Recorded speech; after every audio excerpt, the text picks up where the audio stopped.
لپنجی ماه 11 مجداری هەڵبژارتنین سەرۆکاتیە ئەمریکا دیوەرن کردن دوو کاندیدên سەرەکە هەرچەندە بترن کاندید لێ دوی سەرەکە یە کۆماری سەرۆکی بەرە دۆنالد ترامپ و یا دیموکراتی جێگرا سەرۆکی نەها بایدن کاملا هەرس دە پێش برکیێدانا وەکو هەر هەڵبژارتنێکی لە یا سەرۆکاتیە چەندین فاکتەر ڕۆڵ دەلەیزن ئەگەر ئەم بەحسی بابەتان بکن جوانە ئابووریە ئەولەکاری پەنابەر سیاسەتین دەرەوە بیمەیە تەندروستی و چەند پەروەردە و چەند بابەتین دیژی پرسین گرێدای ژیانە ئەمریکیانە لێ دیسانژی فاکتەرێن لە پشت شێوەیە دەنگدانە چینن جواکێژی بڕیارێ ددن کی ببە سەرۆک دەنگدانە جوانان چەند جاران بوویە سەدەم یا سەرکەتنا سەرۆکێکی دێ هەڵبژارتنە ئەف ساڵدەژی دیسان کاندید ڕوو دیکەن خۆرتان لێوان خەم و نیگەریانین خوێن تایبەتانە ڕوودیگارێت یەک ژێ چالاکیە هەفگرتنە جوانانە دەبێژە کاچما ji بۆ دەنگدانی ئەو دوودڵن. سەدەمên ku çima ciwan dûdulî bin ka herin vê gera hilbijartinê rasterast bi xemgîniya wan vegirêda ye ji ber karê hikûmeta me ya niha ciwan rastî bêhêvîbûnê tên ji ber ku ew guhertinên lezgîn ku ew di civakên xwe de dixwazin nabînin bi cih nabin. دێ دیرۆکە دەنگدانە هەڵبژارتنی سەرۆکاتی ئەمریکا دە ژی ڕێژەیە بەشداریە خۆرتان تم کێم بووە لێ خۆرتێن خوا ji بۆ دەنگدانە ئەف ساڵ ناف نویسکردە لە دەمەکی کورد گەلکێ یان بتایبەت پشتی و سەرۆک بایدن خواژێ بەریکانی کشاندی جێگراوی کەمە لە هەرز بووی نامزەدا دیموکراتان ڕێژە بلند بووە. نیک ئامەد جێگرێ برێڤەبەری کەمپێنە ئەمریکا بەری هەر تشتی لیژنەیەکە سیاسیە دیموکراتانە vê rastiyê dixte pêşçavan. ژمارە دەنگدەرên ciwanan gelek bilind bûye bi taybet û coşbûna heyecana wan medî di demeka zû da ji sedê pênc ji ciwanên dixwazin dengê xwe bidin zêde kiriye. فرانکی راسل جی دەنگدەرێکی جوانە گرنگیا مژارین و خەما خۆرتانە بلایەنی هەری گرنگ دەدا ناسکردن و ڕژدیە دکە کو divê نامزەد سرنجاخوا لەسەر وان بابەتان دانن. ئەvە گوتنا ڕەسەلە و یەک ji جوانە و dibêje ku giringiya mijar her tiştê herî giring e divan hilbijartinanda. ڕێکا tu bixwazî xwe bigehînî ciwanên temenê min ew e ku bi me re biaxivin hin nikarin tim behsa bacên kêm yan iddiayên mîna me tenê bac kêm kiriye çek baweriyên olî ji me re bikin ev e têra nake em tiştên din hewce ne me pêdivî bi siyaseta Amerîka li pêş her tiştekê heye me pêdivî bi şerê nonî ne nebûşandina pareyên me ji dervera. ئەفجا جوان یان خوارد دێ دەرگەهەیە کۆش کاسپی ji ترامپ یان هەرسرا vەکن ji بۆ هەنێک çiroveyan dîsan çalakvanê Kurd kameran Kurdî ji Nashville Tennessee bi Skype bimereya û li vir li stûdya hevkara min hêro zengene hêro bexêr bê genç biryardar dibin li hevkerdekaniye em salda دەخیل بووی هەیە ئێمە ئەوەی بینیمان یعنی زۆر لە شارەزایانیش ئاماژە بەوە دەکەن لە دوای ئەگەر میرمان بێت چۆن گەنج بڕیاردەر بوو لە هەڵبژاردننی سەرۆکی پێشووی ئەمریکا ئۆباما باراک ئۆباما بە هەمان شێوە خەڵک هەیە کە ئەوەی بیرکەوتۆتەوە ئێستا چونکە هەر لە پاش کشانەوەی بایدن کاتێککە بایدن ڕایگەیاند ئیتر ئەو لە هەڵمەتەکانی هەڵبژاردن نەکشێتەوە بینیمان کە ژمارێکی زۆر لە گەنجان بە تایبەتی ئەوانی تەمەنیان لە نێوان 19 بۆ 34 ساڵە یعنی بە جۆش و خۆشێکی زۆرەوە دەستیان کرد بە ناونووسیکردنی خۆیان بۆ دەنگدان کە بەشێکی زۆر لەمانە یەکەم جاریان ئەبێ بەشداری لە هەڵبژاردندا بکەن جابووی هەیە ئەم جارەژ وەکو ئەو هەڵبژاردنە یەکلا بکرێتەوە چونکە وا ئەبینرا کە هەستیان ناکرد گۆڕانکاریەک لە سیاسەتی ئەمریکا یاخود گۆڕانکاریەکی ئەوتۆ بۆ گەنجان بێتە پێشەوە بەڵام ئێستا هەست ئەکەن کە گرنگیەکیان هەیە دەنگەکەیان گرنگیەکی ئەبێت لێرەیە ئەگەر بە شێوەیەکی کە باست کرد کە نمونەی کاتی ئۆباما گەنجەکان هاتن دەنگدان لە قازانج چی دەبێت؟ دەخیل پێم وابێ بەپێی یعنی ئەوە ڕای من نییە بەپێی ڕاوەرگرتنە گشتەکان بەپێی دوایین ڕاوەرگرتنی کە ئیندیپندنس بڵاوی کردوتەوە بەو ڕاوەرگرتنانە ژمارێکی زۆری گەنجەکان بۆ نمونە گەنجانی لە نێوان تەمەن 18 بۆ 29 ساڵ لە سەدا 56ی پێیان وایە کە دەنگ بە کاملا هێرس دەدەن لەو ڕێژە سەدا 41 دەنگ بە ترامپ دەدەن جا ئەگەر بەو پێیە بێ لە بەرژەوەندی کاملا هێرس دەبێت دەینە سەر ژمارەکان چکە ژمارەکان زۆر زۆر گرنگت بچینە لای کاکەمەران. کاکەمەران تا چەندێک بەلای گەنجەکانی ئەمریکاوە گرنگە چێ ببێ بەسەرۆک؟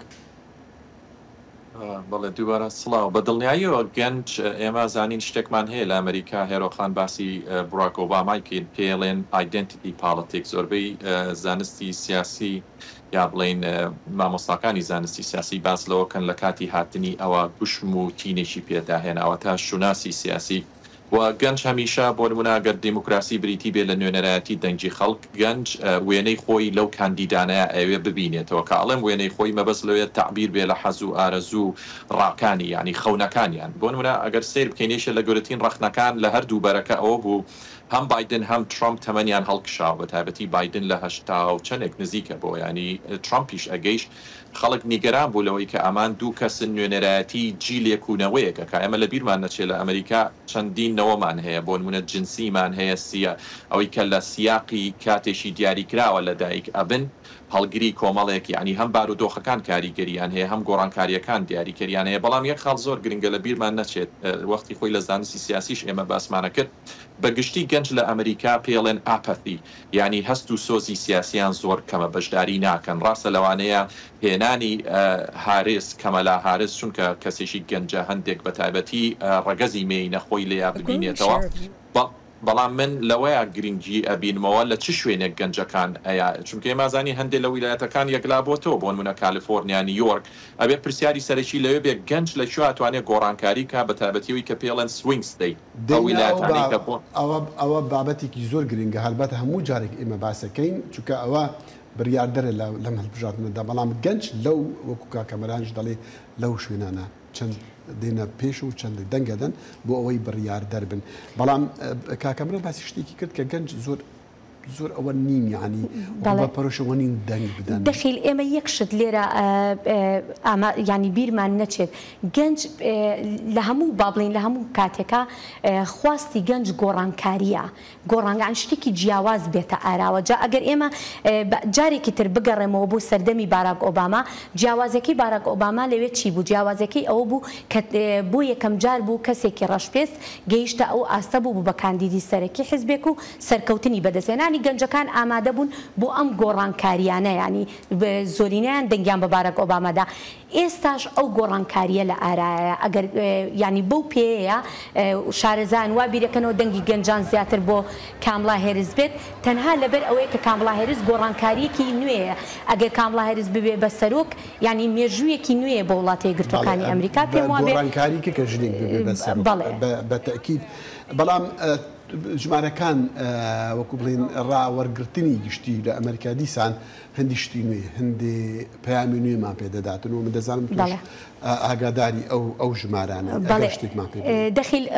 باس لە ڕاوەرگرتن گشتەکان بکەین ڕاوەرگرتنێکی گشتی کراوە لەلایەن ئیندیپندنسەوە کە من ئاماژە بۆ ڕاوەرگرتنا کەم ئەمڕۆ لە ئێستا لە پاش ئەوەی ئەم ڕاوەرگرتنە پاش ئەوە ئەنجام درراوە کە بایدن کشایەوە لە هەڵمەتەکانی هەڵبژاردن بەو پێبێ لە تەواوی با بڵێن سەر ئاستی نیشتیمانی دیموکراتەکان لە 150 دەنگی هارز لە 150 و با بڵێن ترامپ لە 149 بەڵام لە ئێمە ئەگەر باسی ئەو ویلایەتانە بکەین کە سوینگ ستیتیان پێڵن یاخود ئەو ویلایەتانی کە با بڵێن گۆڕەپانی ململانیەکەی دەنگەکان زۆر لە یەک نزیکن بۆ نمونە ئەگەر باز لە میشیگان بکەین لە میشیگان دەنگەکان وەکو یەک وایە لە پێنسیلڤانیا 50 وەکو یەک وایە لە ویسکانسن دیموکراتەکان کەمترە دەنگیان لە کۆمارەکان واتە دەنگەکانی هەریس لە 149 و دانەڵد ترامپ لە 150 لە ئەریزۆنا وەکو یەکە 49 بە 49 لە جۆرجیا دیموکراتەکان لە دوان لە 147 و کۆماریەکان لە 150 و لە نێڤادا دیموکراتەکان لە پێشن و کۆماریەکان لە دوان بە 150 بە 48 و هەروەها لە نۆرت کارۆلاینا دیموکراتەکان 147 و کۆماریەکان 150 یعنی تا ئەندازەیەک لەیەکەوە نزیکە دەنگەکان لە هەندێک ویلایەت کۆماریەکان پێشکەوتون لە هەندێکی تر دیموکراتەکان پێشکەوتون بەڵام ئەوەی ڕاوەرگرتنێکی دوێنێ بوو کە دەرچوو پێم وایە لە پێنسیلڤێنیا میشیگەن و ویسکانسن نیشانەدا کە کەمەلا هەرس بە ڕێژەیەکی زۆر کەم ئێستا لەم بە ڕاوەرگرتنەکەی ئیندیپندنس ئاماژە بۆەوە ئەکا کە دەنگەکان زۆر یعنی ئەگەر بێتە سەر ڕێژەکە وەکو یەکوایە بەڵام بە ژمارەیەکی زۆر کەم کامەڵا هەریس پێشکەوتووە. کامەران تۆ باوەڕ بەو ڕاوەرگرتنانە دەکەیت کە ببن وەکو نمونەی یان شیوەی دەنگدان لە ئەمریکا؟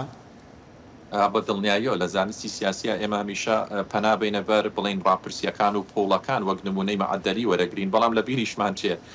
چونکە زۆر جارەوە لە واقعا پێچەوانەکەی بینینەوە لە 2016 زۆربەی پۆڵەکان یا ڕاپرسیەکان کە ئەڵێن و پێشبینیانەوە بوو هیلەری کلینتنەی باتەوە بینیمان بە پێچەوانەوە داڵەت ترامپ بردیەوە ینی ئەو هەندێک جار پۆڵەکانیش بەڕاستی ئەکرێت لەگەڵ واقعا واشوو بێتەوە بۆ لەسەر هەندێک تێبینی لەسەر لێکدانەوەکان یا با بڵین ئەو داتایانەی کە هێرۆخان باسی کرد من وای ئەبینم یعنی کاتێکە گەنج حەزی لە گۆڕانکاریە بێ بزانین کەمالا هارس نوێنەرایەتی چ گۆڕانکاریەکە کەمالا هارس ئێمە بینین لە بۆ نمونە سیاسەتی سەرسنوور فەشەلی هێنا کە پێڵێن سزار کە وایان دانابوو لەگەڵ ئەمریکای لاتینا ڕێبکەوە لە کەمپی دیموکراتەکانە لە ڕووی ئابووری و بۆ نمونە چونکە ئێمە زۆر جار زانین ئابووری ئەوەی کە ئەڵێ سەیری جیفانی خۆی کات گەنج لەناو واقعەکە یاگەر سەیری ئەمڕۆ بارودۆخی واقعی ئەمریکا بکەین خانوو زۆر زەحمەتە گەنجەکان بتوانن خێزان پێکەوە بێنن ئەگەر خێزانیش پێکەوە بێنن بتوانن خانوو بەدەست بێنن خۆمان نەزانین ڕێژەی سو ئینترست چەنە بەرزە بۆ نمونە ڕێژەی خۆراک لە سەدا 24 بۆ 34 لە هەنی شوێن بەرز بۆتەوە سوتەمەنی بەرز بۆتەوە هەڵاوسان هەیە بێگومان مەبەستی هێرۆخان پێم وایە ئەگەر لە قسەکانی بگەم ئەوەیە کە داوای گۆڕانکاری دەکەن یان زۆر ئەو بابەتانە بە وردەکاری وەرناگرن چونکە ئەو بابەتانە ڕۆژانە هەر هەیە و هەموو شارە بووە دەخیل دەرفەتێکی ترم ئەگەر بدەیتە من پێم خۆشە ینی باسێک هەر لەو ڕاپرسیە بکەم کە بەپێی با بڵین بەپێی دیموگرافیا جیا کراونەتەوە دەنگەکان بۆ نمونە بەپێی ئەو ڕاوەرگرتنانی کە کراوە ئێستا دەڵێن گەنجانی تەمەن 18 بۆ 29 ساڵان لە نێو ئەوانە هەروەکو ئاماژەم پێکرد پێشتریش دەنگی کاملا هەرس زیاترە و بە هەمان شێوە لە نێو تەمەنەکانی 30 بۆ 44 ساڵیش دەنگەکانی کاملا هەرس زیاترە بە 50 بەرامبەر بە 44 بۆ ترامپ بەڵام ئەگەر بین سەیری ئەو کەسانە بکەین کە تەمەنیان لە 45 بۆ 64 تەمەنیان لە 45 بۆ 64 و کاکامەران ئاماژەی پێکرد پێم وابێ ئەمە ئەو تەمەنەیە کە زۆر نیگەرانی ئابوورین تەمەنی 45 بۆ 64 لە سەدا 52 دەنگەکان پشتیوانی لە ترامپەکەن و لە سەدا 44 پشتیوانی لە کاملا هێرس ئەکەن. تۆ پێت وایە هەر کاملا هەرس خۆی کاندیدا و ئەگەر سەرکەوت ببێ یەکەم سەرۆکی ژن گۆڕانکاریکە بۆ گەنجان؟ بەلای گەنجەوە ئەمە گۆڕانکاریەکە بەڵام بەپێی سیاسەتەکان ئەوە سیاسەتی دیموکراتەکان و سیاسەتی کۆماریەکانە ئێمە ئەوە ئەزانین دەخین هەمان پرسیاری کۆتایی لەگە کامەران بکەم تۆ پێت وانییە کە تەنها ڕاستی ئەوە کە کامەلا هەرس خانمێکە و ئەگەر سەرکۆت ببێ بە یەکەم ژن بەلای گەنجەکانە ئەوە گۆڕانکاریەکە؟ بە دڵنیایەوە لە ڕووی ڕەمزیەوە وایە لە بەروی ئەمریکا سەرۆکی ژنی نەبووە و هەوڵیش دراوە بیهێنێ بە دڵنیاییەوە مێژوویشی نوێ تۆمارەکرێت لە بەروی ئەمریکا زۆر لە دواوەیە گەر پەراوەردیکەین بە پاکستان و هەنێ شوێن کە بینیومانە بڵین ڕەگەزی مێنینە یا ئافرەت یا ژن سەرۆک بوو ئەمریکا زۆر دواکەوتووە لە کاتێکا کە ترۆپکی دیموکراسی و بانگەشەی پرۆگرێسیف و گەشە سندنە سەنێ لە ڕووی سمباڵکەوە بەڵێ بەڵام لە ڕووی ناوەڕۆکەوەی کە بۆ نمونە بارودۆخی گەنجان بەرەو گۆڕانکاری بڕوا من وانای بینم لە سەبستنس ینی ناوەڕۆکەکەی تەنها سمباڵیکە ینی ڕەمزیە. کامەران کوردی چالاکەوانی کورد لە ناشر لەگەڵمان بوو هێرۆخان زۆر سوپاسی تۆ دەکەم و هەتا بەرنامە بێ یا چاوی واشنتن هەر شاد و بەختەوەر بن و خوداحافیز.